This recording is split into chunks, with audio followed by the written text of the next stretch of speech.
Good morning everyone. Today we will discuss about the topic land degradation and conservation measures. This is a topic about how land in India getting degraded and what are the measures we are taking to conserve it. You know how the human activities have not only brought about degradation of land but have also aggravated the pace of natural forces to cause damage to land. So some of degradation is direct or some of these are indirect. For example, cutting the trees in a forest is a direct cause of degradation of land because it can cause landslide and other natural calamities. Similarly, dumping industrial wastes on a flat land or a river causes damage to the soil and hence affecting the quality of agricultural produce on the land. Some human activities which causes land degradation such as deforestation, overgrazing, mining and quarrying. So all these activities have contributed significantly in land degradation. There are some states where we see land degradation in India like Jharkhand, Chhattisgarh, Madhya Pradesh and Odisha. These are largely affected due to mining. And then we have states like Gujarat, Rajasthan, Madhya Pradesh and Maharashtra where overgrazing is done excessively, and then other states like Punjab, Haryana, Western Uttar Pradesh. Here over irrigation is responsible for land degradation, and there are industrial effluents of the industries like cement industry and ceramic industry. So all these industrial effluents and waste behind the degradation of land as well as water pollution. Now some steps and measures can solve the problems of land degradation. For example, afforestation means planting more trees and proper management of grazing. Sand dunes causes soil erosion, so good ways to growing thorny bushes that will stop the soil erosion due to sand dunes.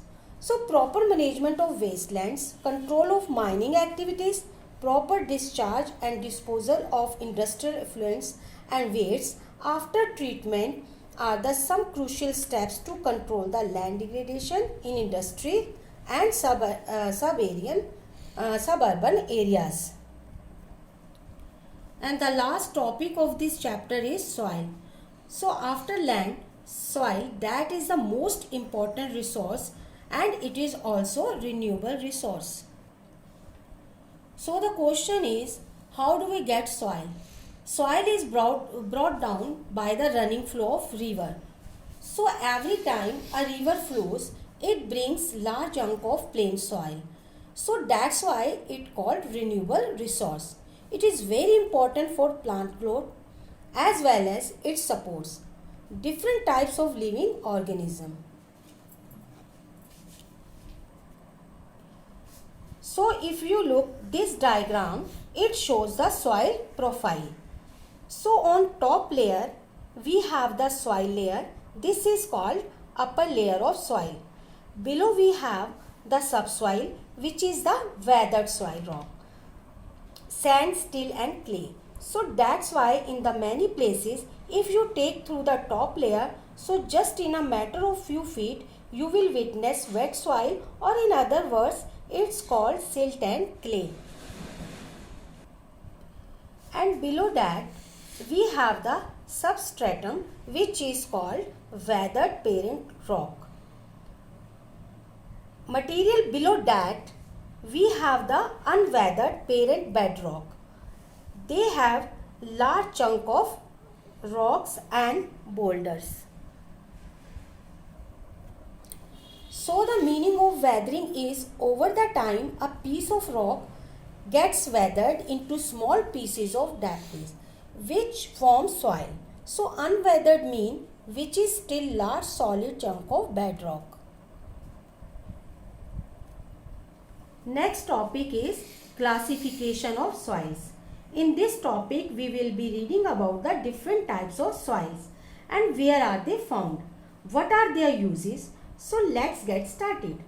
On the properties of chemical and physical basis, we can classify the soil in 6 types. These are alluvial soil, black soil, red and yellow soils, laterite soil, arid soil and forest soils. Now the first soil we are talking about is alluvial soil. This is the most important and widely spread in India and good for agriculture. This soil is most widespread in north. According to their age, soil is further classified into two parts, the Bangar and Khadar. Bangar is an old soil which has higher concentration of conker nodules than Khadar. However, Khadar is a new soil which is finer, which has a smaller particles and it is much fertile. Alluvial soil is rich in potash, phosphoric acid and lime. As a result, you have a good growth of wheat, paddy and sugarcane. It is intensively cultivated in India because it mainly found in the densely populated areas. Due to good cultivation of the soil, more people are coming in those areas and settling down for the agricultural pursuit. It's mainly seen in northern area also known as Dors, Chos and Tarai region. Now the next is black soil. It is also known as Ragur soil and these soils are black in color, commonly seen in the Deccan Plateau, which is made up of lava flows. The main regions of black soil are Plateau of Maharashtra, Saurashtra, Malwa, Madhya Pradesh, Chhattisgarh regions. This type of soil is made up of fine clay material and well known for their capacity to hold moisture. It is very rich in calcium carbonate, potash, magnesium and lime. However, it is poor in phosphoric contents.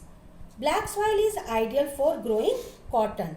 So remember all these points because these points will help you answering in objective type questions. So next soil here is the red and yellow soil. It's found in the crystalline igneous rocks in areas of low rainfall in the eastern and southern parts of the Deccan Plateau. It is also found in parts of Odisha, Chhattisgarh, southern parts of the middle Ganga plain and along the Piedmont zone of the western Ghats. Red color of the soil is due to diffusion of iron which is present in the crystalline and metamorphic rocks, and however the same soil becomes yellow when it is hydrated with water. So you have the same soil when diffused with get red color and when hydrated with water it gives yellow color. The next is laterite soil. The word laterite means brick. So this soil is common in the areas of heavy rainfall and high temperature. It is due to the intense leaching activities of the rainfall. So this soil does not hold enough of humus. It is good for manures and fertilizers. Commonly seen in the southern parts and in the coastal parts. So you have Karnataka, Kerala, Tamil Nadu and Madhya Pradesh and some of the hilly areas of Odisha and Assam. A modification of laterite soil is red laterite soil. It is seen in the regions of Kerala, Andhra Pradesh and Tamil Nadu, and this red laterite soil is specifically good for the cashew nut cultivation. So you have cashew nut which seen in red laterite soil. The next is arid soil which is seen in the arid areas of the Thar deserts, specifically in India. It's common to the areas of dry climate where you have high temperature and fast evaporation. So it's red to brown in color and there is lower horizons. In lower horizons, it do have conker nodules as seen in the Bhangar soil, which is a kind of a alluvial soil. Finally, you have a forest soil. Mainly these soils are found in the hilly and mountainous areas where sufficient rainforests are available. It has loam and silt deposits which is seen towards the valley side. So you have a hills and the valleys. Towards the valley, you have loam and silty soil. However, towards the upper edge, the soil is much more coarse or has much more bigger particles as compared to the lower regions where the particles are much finer. The areas which is covered with snow, the soil is mainly acidic with very low humus content. And in the lower valleys, further lower valleys beyond this, you have kind of alluvial soil which is highly fertile in nature.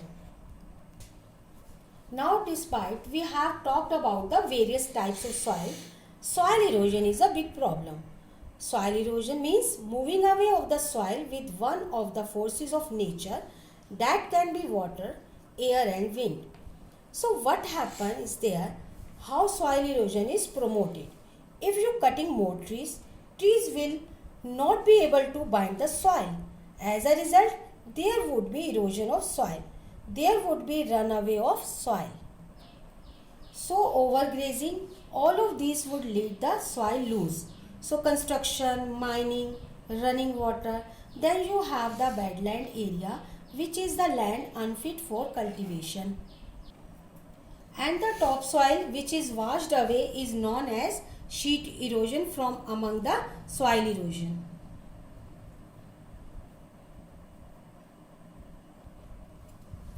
So you have gully erosion which take place due to running water and sheet erosion which take place due to the running water when it erode away the topmost layer. Now we have talked about erosion of the soil. We also need to understand how we can conserve the soil. There are various ways in which we can conserve the soil. First is creating shelter belts. So these shelter belts would prevent the wind to eroding the soil. So there would be rows of trees that would be planted and it also stabilize the problem of sand dunes. Then you have people management activities like seen in Sukho Mazri village and Jhabua. These two are the classic examples of people's initiative where they have worked around soil conservation. Then you have strip cropping where you have a large field and you have kind of cropping pattern that occur in strips. Then you have terrace cultivation that occur in steps. So you have terrace formation like to be seen as a stairs. And restrict erosion is commonly seen in the hilly areas of western and central Himalayas. You have contour plugging, so you have a piece of land and toward the end of the land you create a contour. It works around with each of the contour land that could be seen. So you have 100-degree contour, 200-degree contour and so on.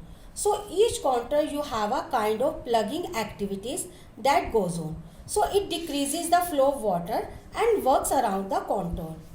So in this we have covered the various types of soil problems and the conservation of soil. Thanks.